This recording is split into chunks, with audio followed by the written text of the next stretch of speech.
എല്ലാ സത്യവും എല്ലാവരും അറിയുകയും സഞ്ജു ഇനി ആരെയാണ് സ്വീകരിക്കുക എന്നും കൂടി അറിയുന്ന ഒരു അപ്കമിംഗ് എപ്പിസോഡിലേക്ക് എല്ലാവർക്കും സ്വാഗതം. ഒരു ദിവസം സഞ്ജു കോൾ ചെയ്തുകൊണ്ട് ടെറസിലേക്ക് പോവാണ്. അവിടെ വെച്ച് അയലിൽ വിരിച്ചിട്ടിരിക്കുന്ന ലച്ചുവിൻ്റെ ഡ്രസ്സ് സഞ്ജു കാണുകയും ഇതുപോലത്തെ ഡ്രസ്സാണല്ലോ ലച്ചുവും ധരിക്കുക എന്ന് ഓർക്കാണ്. അങ്ങനെ ലച്ചുവിൻ്റെ സാരിയും കൊണ്ട് സഞ്ജു രാജുവിൻ്റെ അടുത്തേക്ക് പോകുന്നുണ്ട്. രാജുവിൻ്റെ അടുത്ത് സഞ്ജു ചോദിക്കാണ്, ഈ സാരി ഇത് ആരുടേതാണെന്ന്, അമ്മുവിൻ്റെ ആണോന്ന് ചോദിക്കാണ്.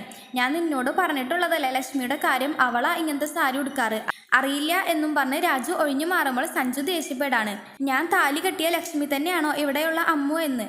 ആ സമയത്ത് ഓരോന്ന് പറഞ്ഞ് ഒഴിഞ്ഞു മാറി രാജു റൂമിലേക്ക് പോകുന്നുണ്ട്. ശേഷം സഞ്ജു കിച്ചണിൽ ചെന്ന് നോക്കുകയും ആ സമയത്ത് വെള്ളം എടുക്കാൻ വന്ന ലച്ചുവിനെ സഞ്ജു നേരിൽ കാണുകയുമാണ്. ലച്ചുവിനെ കണ്ട് സഞ്ജു ആകെ ഷോക്കാവാണ്. പിന്നീട് ഒരു ദിവസം സച്ചി ലച്ചുവിൻ്റെ അടുത്ത് ഇഷ്ടം തുറന്നു പറയാം എന്ന് തീരുമാനിക്കാണ്.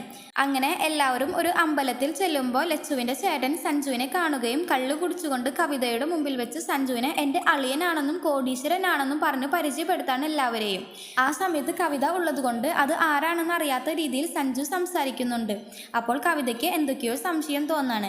ശേഷം സച്ചി ലച്ചുവിൻ്റെ അടുത്ത് കുറച്ച് സംസാരിക്കാനുണ്ടെന്ന് പറയാണ്. അങ്ങനെ ലച്ചുവിൻ്റെ അടുത്ത് സംസാരിക്കാണ് സച്ചി. സഞ്ജുവിൻ്റെ ബിസിനസ്സിൽ ഹെൽപ്പ് ചെയ്യാൻ വേണ്ടിയാണ് ഞാൻ ഇവിടേക്ക് വന്നത്. അതുവരെ എനിക്ക് കല്യാണമേ വേണ്ട എന്നായിരുന്നു. പക്ഷേ ഇപ്പോൾ എന്നെ ആ തീരുമാനത്തിൽ നിന്ന് മാറ്റിയത് അമ്മു ആണ്. എന്താ കാരണം എന്ന് എനിക്കറിയില്ല. അമ്മുവിനെ ആദ്യമായി കണ്ടപ്പോൾ തന്നെ എനിക്ക് ഒരുപാട് ഇഷ്ടമായി. ചോദിക്കാണ് അമ്മു എന്തൊന്നും പറയാത്തതെന്ന്. അപ്പോൾ അമ്മു ദേഷ്യത്തോടെ പറയാണ്, ഒരു സുഹൃത്തിനെ പോലെയാണ് ഞാൻ സച്ചിയെ കണ്ടത്.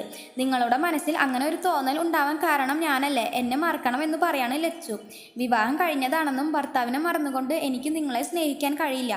അപ്പോൾ സച്ചി പറയുന്നുണ്ട്, നമ്മുടെ വിവാഹം കഴിഞ്ഞാൽ അമ്മുവിൻ്റെ ഭർത്താവ് തിരിച്ചു വരുമെന്ന് വെച്ചിട്ടാണോ എന്നെ ഇഷ്ടമില്ലാത്തത്? ഈ കാര്യത്തിൽ സഞ്ജു എനിക്ക് പ്രോമിസ് ചെയ്തിട്ടുണ്ട്, എന്ത് പ്രശ്നം ഉണ്ടെങ്കിലും അത് പരിഹരിക്കുമെന്ന്. അമ്മുവിൻ്റെ ഭർത്താവിൻ്റെ അടുത്ത് സമ്മതം വാങ്ങി തരാമെന്ന് സഞ്ജു പറഞ്ഞിട്ടുണ്ടെന്ന് പറയാണ്. അത് കേട്ട് അമ്മു പറയുന്നുണ്ട്, എൻ്റെ അദ്ദേഹം ഞാൻ എവിടെയാണെങ്കിലും എൻ്റെ രക്ഷയ്ക്ക് അദ്ദേഹം ഉണ്ട്. അതുകൊണ്ട് ഇനി ഈ വിവാഹം കാര്യം പറഞ്ഞ് എൻ്റെ മുമ്പിൽ വരരുത് എന്നും പറഞ്ഞ് ദേഷ്യപ്പെട്ടു പോവാണ്. പിന്നീട് ഒരിക്കൽ സ്വാതിയുടെ അച്ഛനെ കൊല്ലാൻ ശ്രമിക്കുകയാണ് കവിത. അത് കണ്ടുകൊണ്ട് വരുന്ന സഞ്ജു അത് തടയുന്നുണ്ട്. ആ സമയത്ത് ബഹളം കേട്ട് എല്ലാവരും വരികയാണ്. സ്വാതി വരുമ്പോൾ കവിത പറയുന്നുണ്ട്, അമ്മുവിൻ്റെ ഭർത്താവ് വേറെ ആരുമല്ല, ഈ സഞ്ജു തന്നെയാണ്. ഇവർ രണ്ടുപേരും നമ്മളെല്ലാവരെയും ചതിക്കാണെന്ന് പറയാണ്. അപ്പോൾ സ്വാതി പറയുന്നുണ്ട്, അപ്പച്ചി വെറുതെ അനാവശ്യം പറയരുതെന്ന്.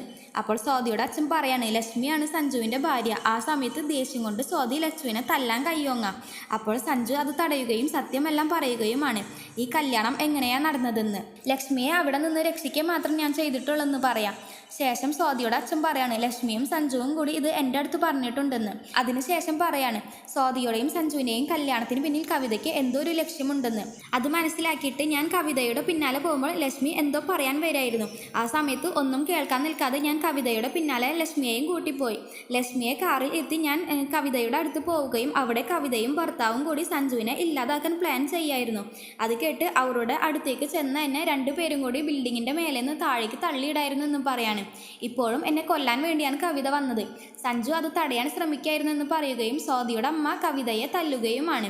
ശേഷം കവിത അവിടെ നിന്ന് രക്ഷപ്പെടാണ്. പിന്നീട് സഞ്ജുവിൻ്റെ കൂടെ ലക്ഷ്മിയോ സ്വാതിയോ എന്ന് തീരുമാനിക്കാൻ ദൈവസന്നിധിയിൽ വെച്ച് തീരുമാനിക്കാം എന്ന് പറയാണ് സഞ്ജുവിൻ്റെ അമ്മ. ശേഷം ലക്ഷ്മി ആരോടും യാത്ര പറയാതെ ഒരു ലെറ്ററിൽ എഴുതി വെച്ച് വീട്ടിൽ നിന്ന് ഇറങ്ങിപ്പോവാണ്. ചേച്ചിയും അദ്ദേഹവും ഇനി ഒരുമിച്ച് ജീവിക്കണം എന്നും പറഞ്ഞ്.